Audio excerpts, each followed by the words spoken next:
Welcome to the Intern Whisperer Live, the show all about internships and how to survive them. This is Jerron. This is Isabella.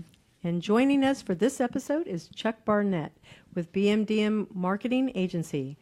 On tonight's show, we will hear from Chuck about working with Pivot Business Consulting and Intern Pursuit interns, great leaders, entrepreneurship, and cool tech in the marketing industry, along with other side conversations. Also with us this evening is Elloni Ellick. Hello, Elloni. Hello. From University of South Florida. She is a graduate, and also she previously interned with Pivot Business Consulting. I don't think I can say previously. It was a while back. She's like serious. She's got a job. She's serious. And also coming up this episode of the Intern Whisperer Live, we're going to talk about some great leaders, entrepreneurship, and the coolest things in innovation in your industry. So how can people find us? We are on Facebook. You can find us on facebook.com, Pivot Biz Consult, facebook.com, Intern Pursuit. We have a game, so just like make sure you look at all of those opportunities. We're on Twitter. We're on LinkedIn. You can find us on Google+. And we have YouTube and also our Facebook Live that's going. And we have we have mixlr.com, Valencia College Radio, all one word. And then you have to follow Valencia College Radio and then look for Intern Pursuit. You can watch us live on Facebook. But before we start the show, let's talk about our first sponsor, Starter Studio, an accelerator and co-working area located in downtown Orlando. A cool co-working space to 100-plus companies working in areas of technology and supportive businesses. A healthy startup community doesn't exist in a bubble. And Starter Studio is working to connect startups to a broader entrepreneurial ecosystem that will help them grow. You can find them at starterstudio.org. Thank you, Starter Studio, for sponsoring the Intern Whisperer Live.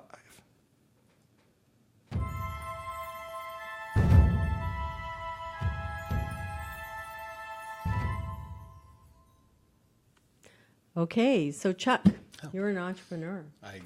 And the owner of BMDM Marketing Agency, and also a sponsor of Intern Pursuit. Thank you for being a sponsor with us for 3 months. We love that. Our pleasure. Yep.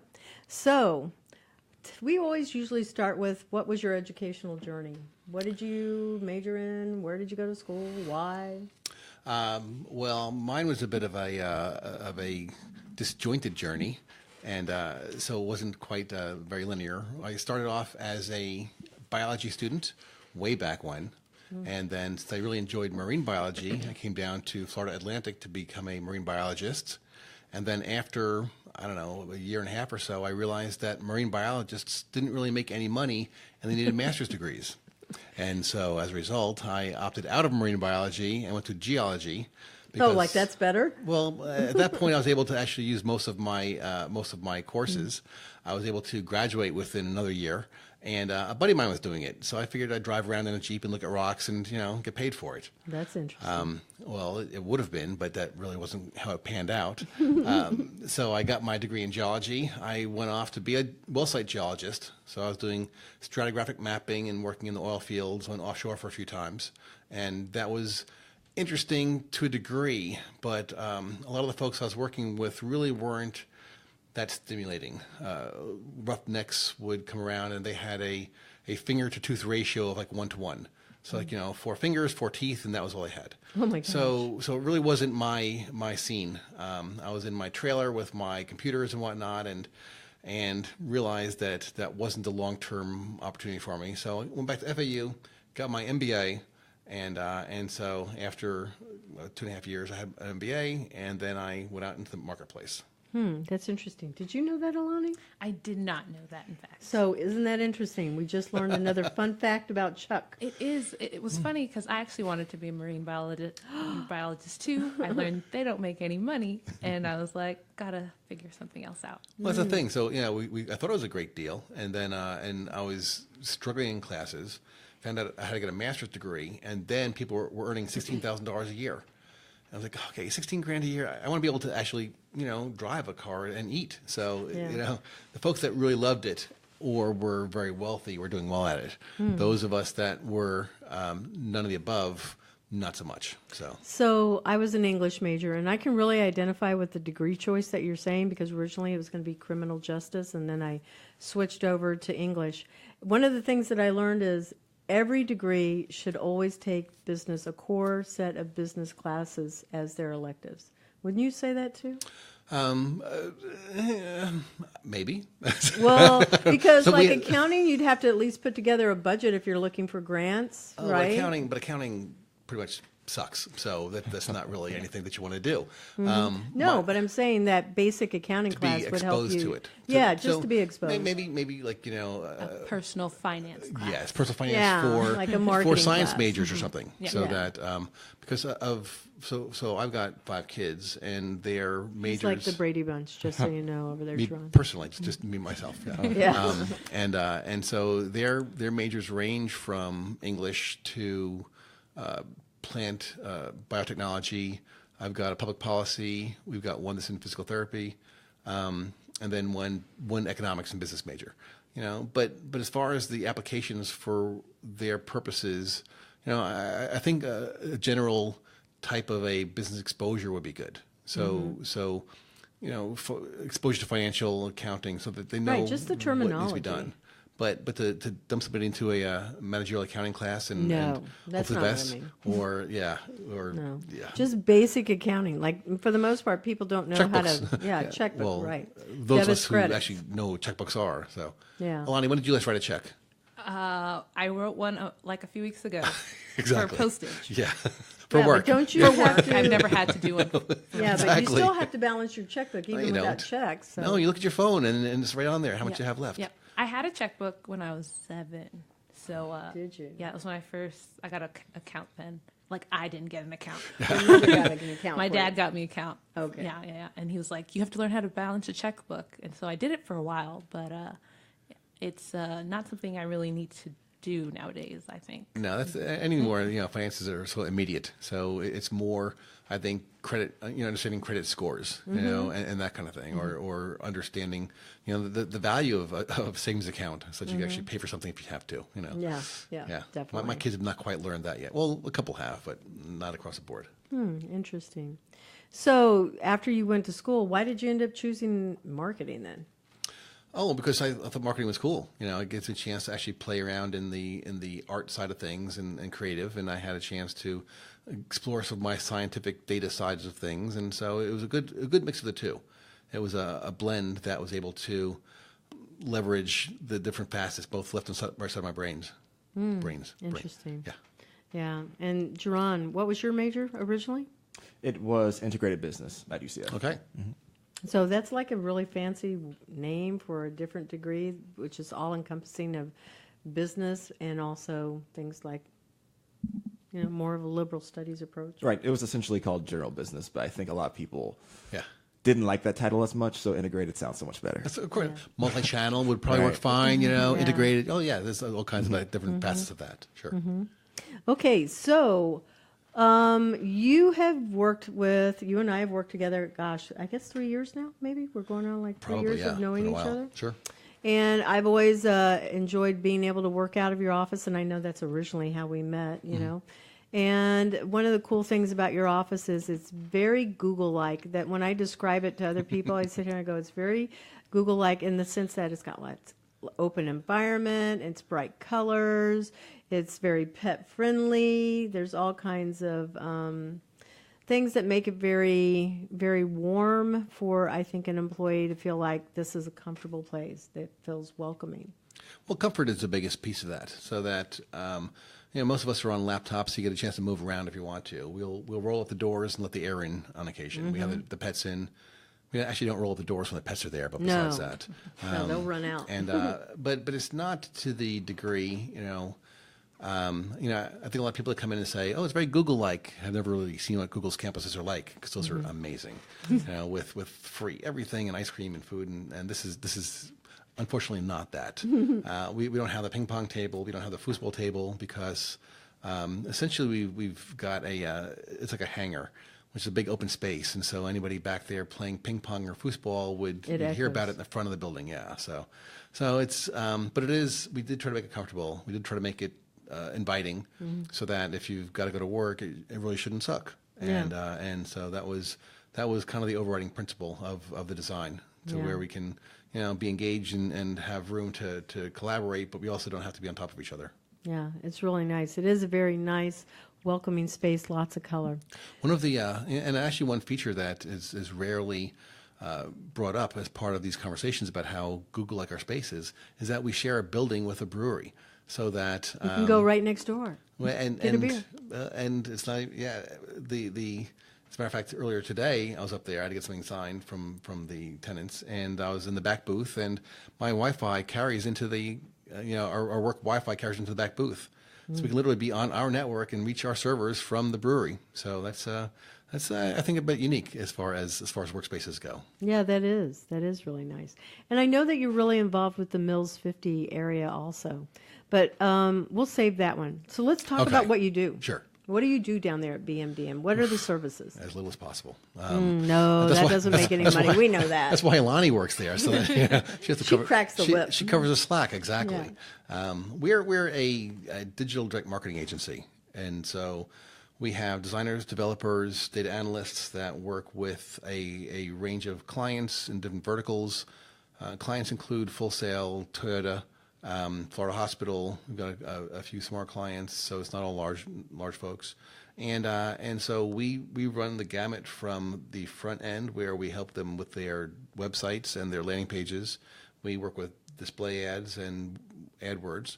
And then we also have a printing press, which is a variable digital print press. So we can print on all kinds of different materials. We print fully variable, so that every piece that comes off can be different for the individual receiving it. And then on the back end, we work with other clients where we have actually a new product where we can track folks that visit a website, and tracking is kind of a bad word these days. Yeah. We can. Yeah. So the technology allows us to identify visitors to a website, even though they may be anonymous, identify their Wi-Fi that they're coming from, match that back to a postal address, and then send out a postcard to them. And so the same way, think of it as retargeting, the way that if you go to Zappos right now and you look at a pair of sandals, that pair of sandals is going to follow you around for a long time.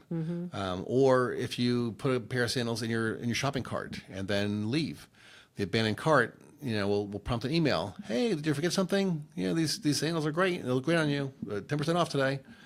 And so what this technology does is takes the same approach, except instead of retargeting you digitally, we were able to retarget you through the post office. Hence the phrase postal retargeting, which is our product, and we actually have a website, a microsite for that product, www.postalretargeting.com. Go check it out. Yeah. So did you know that there was this kind of technology? Oh, by not the at way? all. Yeah. And we don't really promote it very strongly in the consumer environment because we're not really sure how well that would go over. Yeah. It's But something your that we go business technology to is business. really rare. Not a lot of companies do that, right? Correct. Yes. No. This is one of those things that in order to execute, you need a blend of both the digital and print components, and not a lot of folks do that at all. There's a lot of companies that are in the digital environment that specialize in AdWords, or they specialize in site building, or they specialize in display ads and media placement. And then on the other side, there's a number of printers that even have our same equipment, but to the best of our knowledge, there really aren't any folks in Central Florida that do what we do and have the same kind of combination of both personnel and technology. That's really interesting. We think so. I think so too. Yeah. So, what kind of clients should be looking for this kind of technology? What do All of them, okay. All of Isabella, them, yeah. you've been there for 3 years, Yeah. No, it's any client that can speak to an individual, that wants to speak to an individual. So that's really where we shine. If there's a list that we can start from, if we know something about who the audience is, that's where we can really help to identify what to say and how to say it. I often say that if someone is trying to, if they can satisfy their media budget by advertising on the sides of buses or on billboards, that's not who we are. But if you have a list, if you have someone with some experience, you've got some history behind them, and you want to speak to them individually, then we can really make the most of that. We can identify the facets that make that person stand out and that can really highlight your product for that individual, and use that via direct mail. We can use that via the display ads.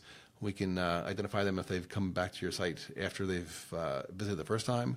So there's a number of elements that we've got in our tool bag that can help a company speak to an individual. So last week, Chris Rank was on the show, And he said he was going to be coming to meet with you because he has somebody he wanted to make an introduction. So hopefully he's reached out to you. He hasn't yet, but hopefully this is a call out for him. So, Yeah. Chris, if you're listening, you got my number. Yeah, he does. He also said that he was holding a grudge because you took Elloni away from him. Well, Everybody loves Elloni. We all course. wanted to keep her. And That's have her the name of with our TV series that we're going to go. Everybody loves Lonnie. So. us. Yeah. Like everybody loves that Raymond. other show, Raymond, Raymond. Yeah. Although ours is going to be produced in Mandarin, so it's Yes, of course. Maybe.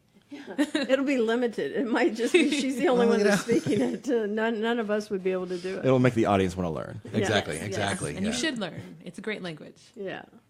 Well, great leaders. So who is a great leader that you would like to acknowledge? Oh, that's such a loaded question, and I think it's so easy to spout someone that very common or whatever. But I don't know that there's any particular leader that I opt to emulate. There's folks that are like Vince Lombardi in the sports world, or you've got Steve Jobs or that kind of thing. One that comes to mind is like Buddha, just for the approach, the very sincere, serene approach to life. So I don't have a particular leader that I try to emulate or follow. What I do is I'll take facets or snippets or different elements of the leaders that I read about. Because I read or listen to books pretty regularly, or podcasts, and so I'm exposed to a lot. And it doesn't work, I think, unless I can make it fit for me. Right. And so I look at our environment, our situation, our audience, our scenario, and see which of those elements really works. Which one sounds authentic? Which one can I adopt? That also fits who I am, because I tend not to be a slave driver. I'm not the one that's going to be harping on a certain facet of a job. I am very much about empowerment. Perhaps a little too laissez-faire at times, but that's just how it works. So Elloni's laughing over there. For those of you who can't see, because Elloni's back is to the cameras, she's she's had to hold back a guffaw. So So I guess if we were talking about cool innovation in marketing technology, his services are that. They're already there because of what they can do. Been there, done that, moving on, yes. Yeah. Or where would you like to go further with that? Well, for us, because print is a very mature product. And so we recognize that as being the cornerstone of our business. So what we've been trying to do is do more things that center around print, or where print is the core element of the communication channel. And so the product where we can identify the visitors to a website and then send them a postcard, that's a very novel approach to incorporating print into a digital strategy. So these companies that are spending millions of dollars driving folks to their site, if you think about any of these people that are advertising on TV, saying, go to the site for more information. So they are spending the money to get people to the site, but once they're on the site, if they don't actually convert, if they don't leave their information, they're gone. Whereas this is one opportunity to touch them in another channel. They can have the tactile element, which will reinforce that digital message. So for us, that's a big one.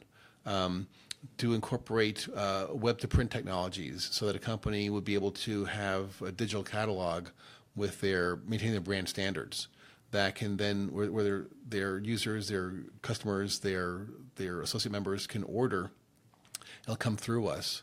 But if the front end isn't there, if the data isn't there, then the back end it doesn't matter.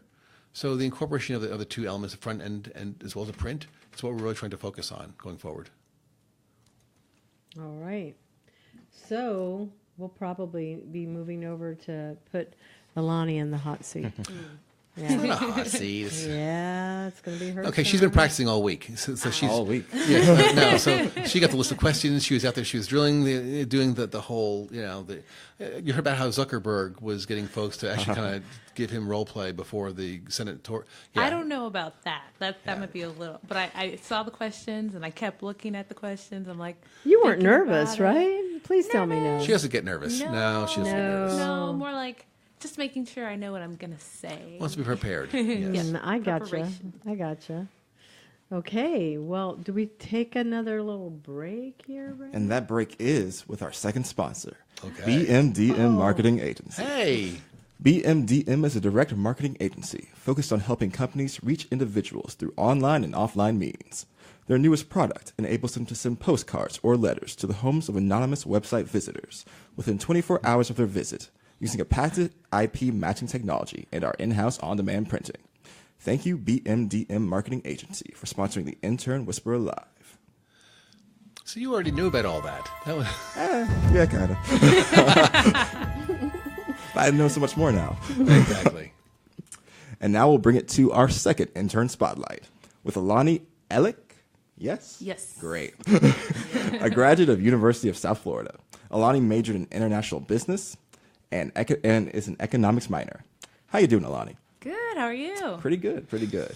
First question, what made you choose international business, specifically Asian cultures and Chinese? I don't even know. Well, I'm interested in business and I like to travel, so I thought it went together very well. Like putting that international is like I'm ready to go out there, do something, but you definitely have to have a language generally. So you have to like narrow it down. And I had taken 4 years of Spanish in high school. And So do you speak that?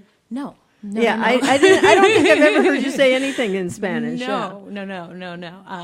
So I was like, oh, well, that didn't work. Let me just flip the book and, go in a whole different direction. So I chose Chinese just because it was so different and the culture was so foreign to me. So I was like, it would be something totally new. All the things I learned in Spanish, it would not come into play necessarily in this environment. So I was just like, let's go all in that way. So I did that through college, but I never got to that proficiency in Chinese or Mandarin that you really need to work abroad. Would you ever want to go to China? I've been to China. Oh, great. So yes. I was there for 2 months for a Mandarin course training. And it was phenomenal. I love the food. The food's my favorite, number one thing right there. Okay, did you eat chicken feet? No. I did not eat chicken feet. Okay, so I've had a Chinese exchange student live with me, and she was all about the chicken feet. Really? Yeah. I wonder what province she was from, because it all depends. She could speak the Mandarin and Cantonese. I can't remember. Szechuan, maybe? I can't remember exactly where she's from. I'll go look it up. But she was very fluent and she went to school in Japan, so she knows Japanese, Mandarin, Cantonese, English, and she was learning Spanish. She's pretty awesome. Yeah, she is. yeah, she is. Actually, Languages are no joke. We were at a restaurant last week, Elloni and I, with somebody else, and they had chicken feet for sale in the cold section. So Right? right down Up to the street on Virginia, on Mills, on Mill City, the butcher shop on Virginia. The butcher shop. I think it has another name.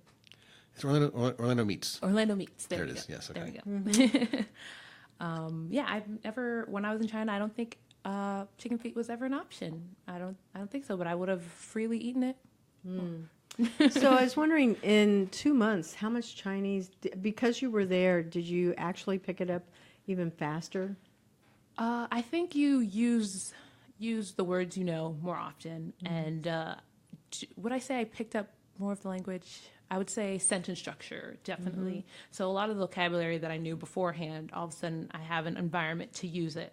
So at the beginning, it was hard to have a conversation with a shopkeeper, but by the end of it, I was like, just like me and the shopkeeper were best friends, like, hey, and I'm leaving. So it was like, you could see the development as opposed to a full year in classes. Like, it's so much more spread out. As 2 months, I probably learned the same amount I did in 1 year of. Oh, yeah, because you're living, breathing it. You Yep. have to. Yep. Right? Yeah.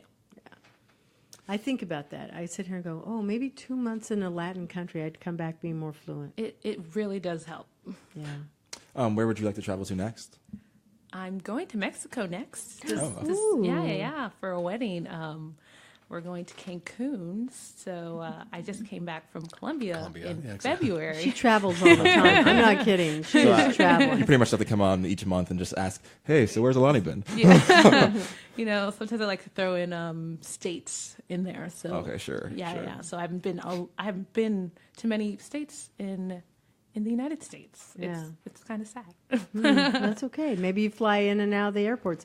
How many stamps do you have in the passport? Or maybe they don't do that anymore. I don't know. No, they still I do. do, yeah. Yeah. I'm not sure. I wanted to fill my whole book, but there's 20 pages or something in there. It's ridiculous. And I think I probably have 7, maybe. That's a lot. Yeah. More countries than me, I know. Oh, definitely more than me. Yeah. Definitely more than me. How many stamps in your passport, Chuck? More than that. More than 7? Yeah. Interesting. Did you go to China also? I've never been to Asia, but I've gotten around pretty good. Europe probably, I don't know, 6 or 7 times, 7 or 8 times maybe. Dubai, Tahiti, where did you go last time? Bangkok, Bali, Indonesia. Okay.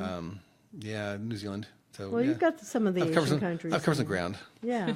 Yeah, you have. Anyway, I'm sorry. Are you- Hijacked. And how have you applied your international business degree to what you do now? Or a better question, what do you do now? What do I do? I'm an accountant. Yes. What do you do now? What do I do? Chuck doesn't know. Let me tell you. Now she has to disclose. So my official title is account manager at BMDM. So I do work with a lot of our minor clients with their whatever they want. So if they come in and they say they want a website bill, or if they want to do a direct mail piece, or anything that we can do in-house, they'll come through me and I will do pricing, work through the whole project management to make sure they get what they want at the end of the day. So. And how have you used your international business degree to help with that? If you have used it at all. I wouldn't say I use the international part very often. Picking the restaurants. That's That's true. That's true. I do like Asian restaurants, Yes. so I guess that's international in itself. But for my business degree, I would say there's a lot that you learn when you're dealing with people, that you're like, oh yeah, I know how to deal with people, in a classroom environment. I don't know why they need to have this little course here for, but then you get into this environment with your projects and everything that you need to get done, or people want you to get done, and you have to make sure that you're always balancing it well, which is something that kept being reiterated in college. And I was just like, I can talk to people. I've been doing it since I'm a child. So, but when you get into the environment, you really learn that, oh yeah, that's useful to, that they actually cared enough to tell us, oh yeah, everything's going to be different in this environment. Please be aware of that. Hands-on experience, so much more different than just the theory. Yes. Oh, so, and particularly in Elloni's position, there's quite a bit of diplomacy involved, because on the one hand, she has to work with the folks inside the building and making things happen from a production standpoint and operation standpoint, and then on the other hand, working with the customers, our clients, so that she can make sure that she represents them to the folks in the building, and vice versa, so that when something doesn't quite go right, how to kind of convey that and how to make sure things are understood with folks at a very broad range of exposure to marketing and experience and whatever. So it's really, I think the international diplomacy probably does have a contribution. Yes. No, I would agree with that, because one of the things that always strikes me as very outstanding about her, very endearing, is she's very poised. Poised, yes. Yeah, I mean, it's really great high listening skills, and then she'd sit here and go, okay, and just be like a queen. I think and half the that's time that poised she's like that. half the time that she appears that she's listening, though she's thinking about something else. So I don't think so. really sure. I don't. Maybe when Chuck is speaking. Okay, yeah. I get that glazed look going on there. I kind of bring it back around again. Okay. You talk very fast sometimes, so I'm You've sometimes learned that you thinking have of to the speak first. Chuck. That is another language, right? It is. Oh, So Yeah. I might be find stuck that hard on to the believe. first. Are you finding that to be the case I'm today? fine so far. Well, thank you very much. I'm not sure I don't where that's know. coming from. I think think he we took a went and chill took pill a today. poll of everybody, maybe at the office, maybe if we did that. Hey, how many of you know how to speak Czech? Well, put me in front of a microphone, perhaps, and that'd be the way to go. Ah, yeah. So you have to come here pretty often now. Yeah, I speak low and slow in here, so. Yeah. Anyway. And going back to your time with Pivot, can you tell us a story behind getting the internship and meeting Isabella? Oh, the story. Oh, okay. So before I met Isabella, I was working in catering. So I had a lot of free time during the day a lot of the time. So I decided I was going to volunteer for the inflatable race. I Yeah, believe. inflatable 5K. Inflatable 5K. So it was an early morning. Like I had to be there like 6:50 or something really early. You know? We were there ridiculously Yeah, early. And for our listeners who don't know what the inflatable 5K is, could you explain it? It's a 5K with a bunch of like bouncy house themed obstacles every, I don't know, half a mile or so. Okay. And yeah, so it was just an event that was happening near me. So I just decided, well, I probably had the rest of the day free. Who knows what was happening? So I just went over, and I really didn't know anyone there, but I saw Isabella was there, and I was like, hey, this is an opportunity for me to talk to a person instead of sitting here by myself. So I went over to Isabella, and I was just like, hey, and she's like, we just had a conversation. I learned that she had an intern. Her company specialized in interns, and I was a recent graduate who needed a job. So I was like, this is perfect. It was like all of my stars aligned that day. And from that moment, I think I called her within a week, and I was working with her within a month. So. Yeah. And then she came in, and everybody, I'm not kidding, because her work ethic is outstanding. And so everybody that she was working with, which is why Chris would say, oh, no, I loved working with her, because she was learning about segmenting lists and doing some other cool things that are in that side of marketing. And then Chuck went, well, I want to work with her. So then she ended up getting a full-time job. And that's how she got over there at BMDM. Yep. And for those looking for internships, what advice would you give to them? I mean, I know in your case, you actually just took action and just so happened to work out. But had that not happened, what would you have done? I really don't know. For a lot of people, I would say definitely get an internship in college. You might think you don't have enough time, but a lot of different companies, they'll work with your schedules. And if you're like me and you graduate, and you can find an internship, that usually you have to be really proactive. Like in a college environment, you have a lot of resources. You have your teachers, you have your counselors. A lot of schools have their, I can't remember what they're called, but Career services. Yeah. And all of that can help you. And you just have to put the effort in a lot of the time. And sometimes that means going out and getting references and talking to teachers. You might be like, I don't even know if they know me, but like, just go for it. They're like, what's the worst that can happen? And I feel like a lot of time you have to just put one, just go forward and just be like, anything bad that happens, that's a learning experience, and anything good that happens, that's exactly what you want. Mm-hmm. And what do you think the greatest thing you learned from working with Isabella was? The greatest thing I learned, I think the greatest thing I learned is probably that every company that you come into contact with or that you're working with, they expect 100%, and which is not bad, but it's just like you're putting 100%. You're splitting it in so many different ways, and at first you might not realize that, like that's exactly what they're expecting, but if you have to learn it really quickly. Just like you have to put, you can't skimp on a detail. You have to put that extra effort because they really want to see it, and they'll really appreciate it. Hey, Chuck, I forgot to ask you, what did you learn about working with interns? Or better yet, were you an intern? Oh, well, back in my day, way back. Which wasn't too long ago. Interns weren't really a thing back then. Back then, there were apprenticeships if you were going to a trade, or you were a temp, and so that's more how it worked. So when I got out of school, or when I was not in the oil fields, we had the temp work where you go in and work in an office and file, or you make copies, and that Boring kind of thing. stuff, right? Well, but it was you're in an office environment, and if Yeah. you were interested to find out what they were doing there, you may have a chance to work there a little bit longer. But there was never that kind of a program back then. And as far as working with interns, I find that it so very much depends on the individual.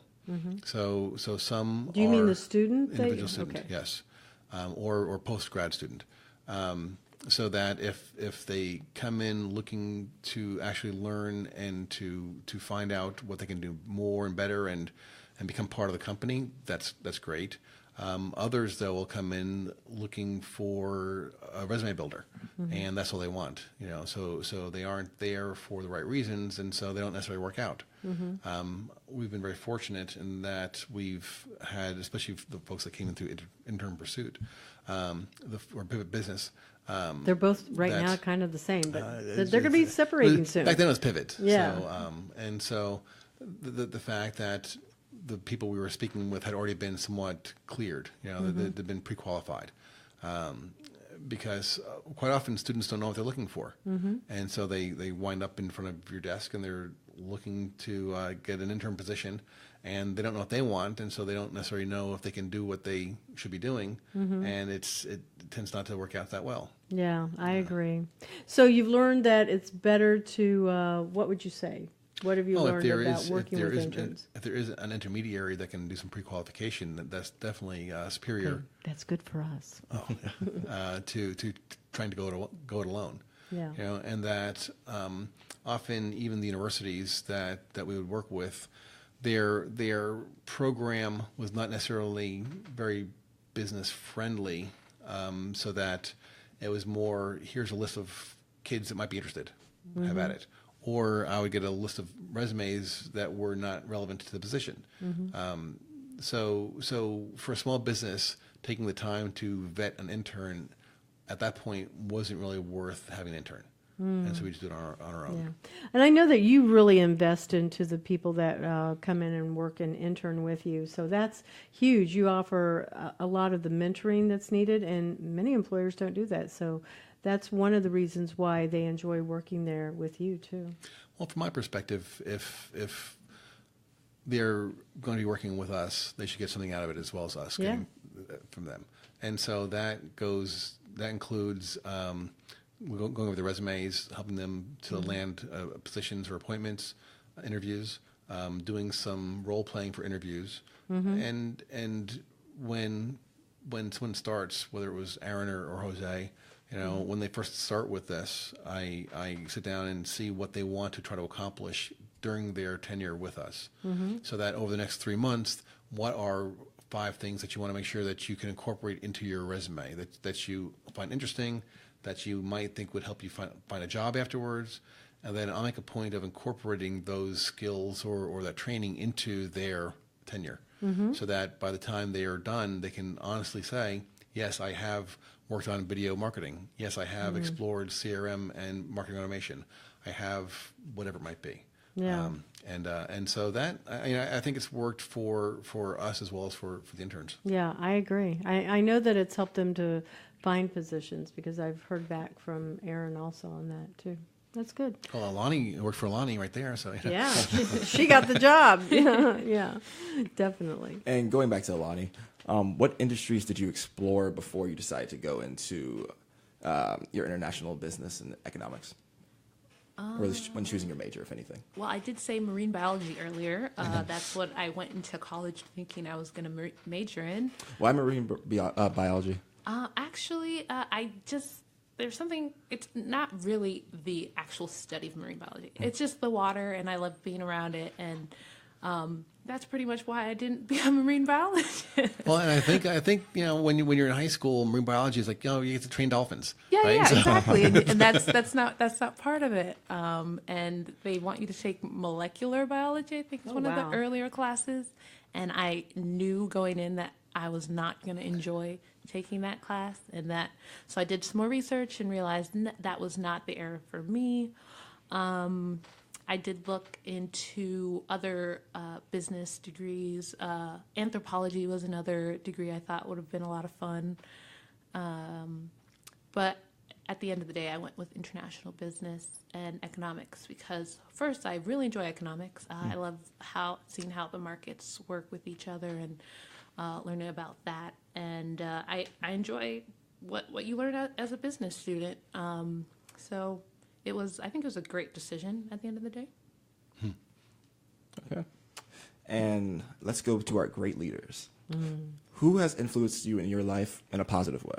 Now remember, you want to say Chuck because I'm sitting it makes right it here, sitting exactly. right next to us. Yeah. I should probably say Melanie.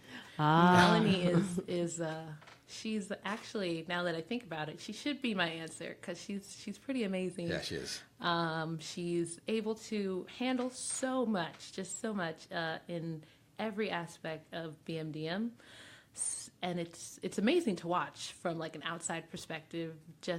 You're just like, She gets it done. Yes. yeah, she gets it done. She does everything very well. And it's like wow. And who Like is you Melanie? exist. Okay. Yeah, I was going to say, we need to explain who Melanie is. Melanie Vasquez is she's a vice president. She's the director of client services. She's our chief operating officer. She basically gets stuff done. Yeah. You know, so as far as keeping the wheels on the bus, that's Melanie.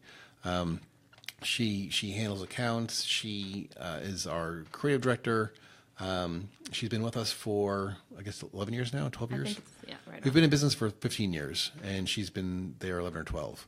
And so she's just become an indispensable part of the company. She's a minority owner, so she's acknowledged in that regard as well. But everyone recognizes Melanie as being the person to go to get something done. Yes.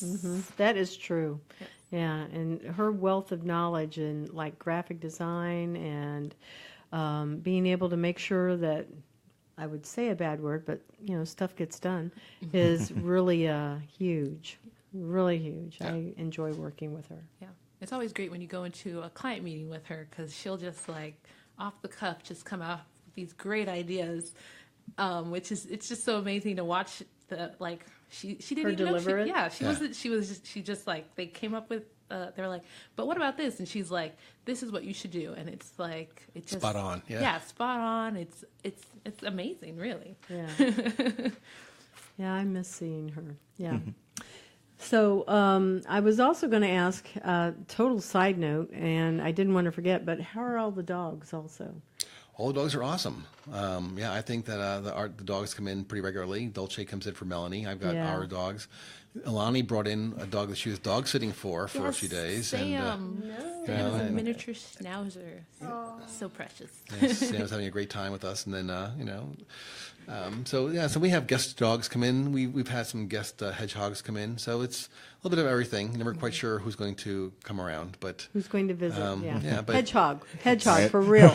I saw it. It's like, how many times do you see a hedgehog? It was in this little kid's swimming pool, and I think it hisses because it Yeah. likes to hide underneath things, and it didn't like seeing the light. they're pretty useless actually. But, they're kind of cool in theory, but then you just get one that's like, yeah, okay, this is like a little spiny. But you'll love it just the same. No, actually, Oh, not okay. really. Damn. You try to love it just the same. It's not his hedgehog. so Having he been doesn't exposed have to the one. hedgehog, now I know what not to get, so that's fine. Yeah. All right. Thank you, Elloni, for being our intern spotlight.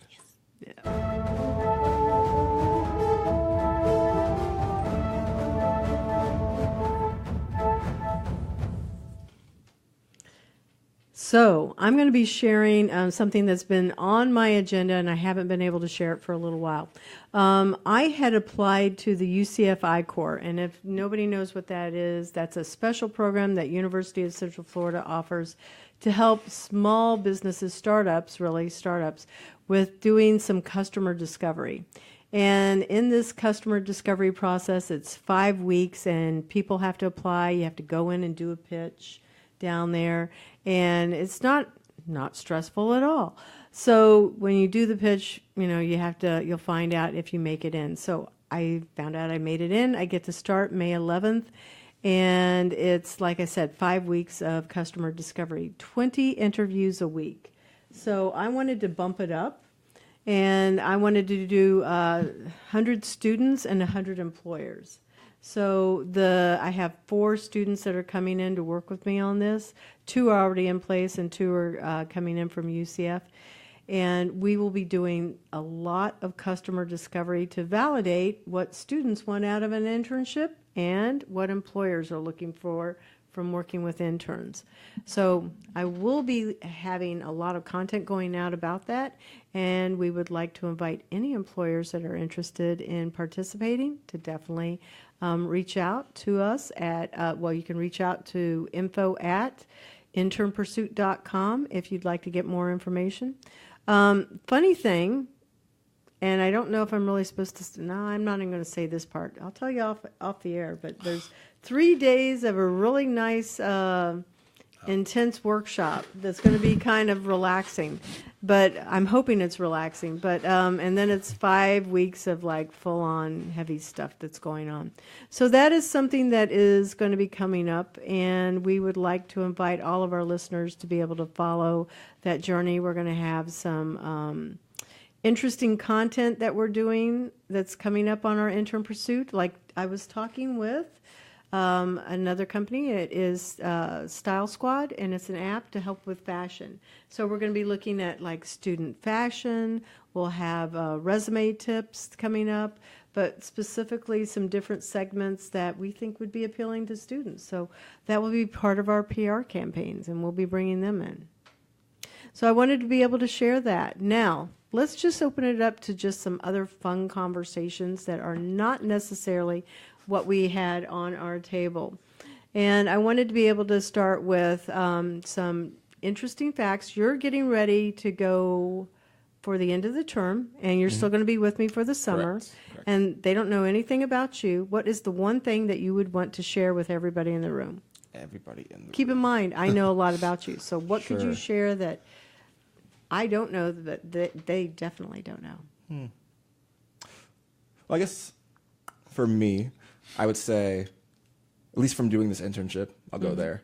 I've been talking to for a lot of people because I work at a PBS station. At least like it's a practicum, so it's essentially just like an internship, only more like an observation. Sure. But we always have to do these interviews. So like one of the people I had to interview today was like a promotions manager, and I was telling her because she was wondering, hey, what do you want to do after like you're done with college, or at least like what other career fields? Since I'm a production major, you can do so many different things with that. But at the same time, so many different things that's like not necessarily in Florida, different places you have to look.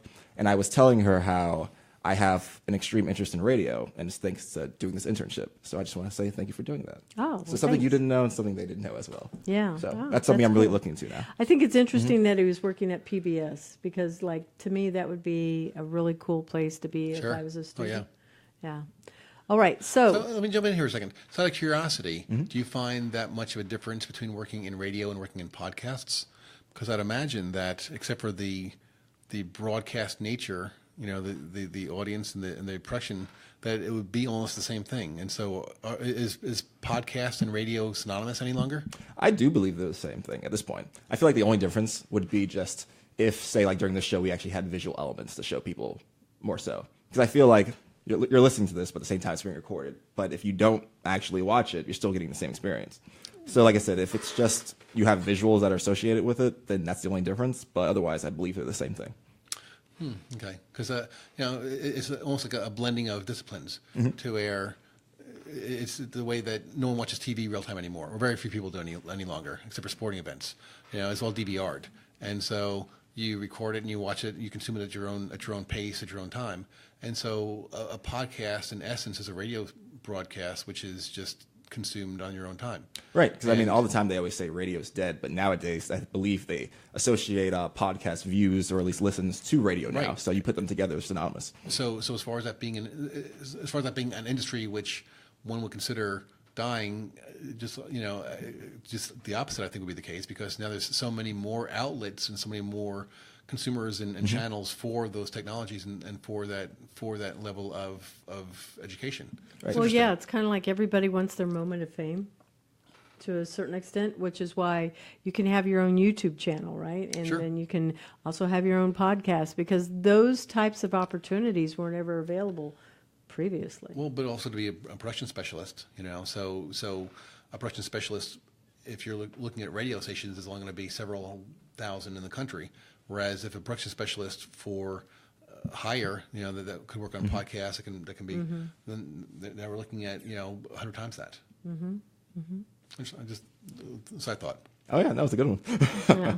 So, fun fact, and I know we're going to have to wrap up pretty quickly here because I know it's hitting, we've already gone the 51 mark. But fun fact that I think is interesting about you is that how well traveled you are, and you have a lot of different business interests. So you did mention that right next door is a brewery. I don't know if you want to give them a shout out. Oh, 1010 Brewing Company. Yeah. The most amazing brewers in town. Yeah, we always like supporting other small business, right? So. As often as possible, with as many glasses as possible. Yes. And then for yourself, Elloni, what other fun fact might you want to share? Oh, fun fact about me. I do believe Chuck knows this, but I am starting my own podcast with my friend. Yes, we have it. Well, She's a production specialist, so. Okay. I guess you won't need to hire me. Yeah, so we haven't decided exactly what our niche is yet. Yeah. Originally, it was going to be a movie podcast, but that's really done unless we figure out some way to, bring it in. So right now it's called No Basis because there is no basis for it. It's just us rambling.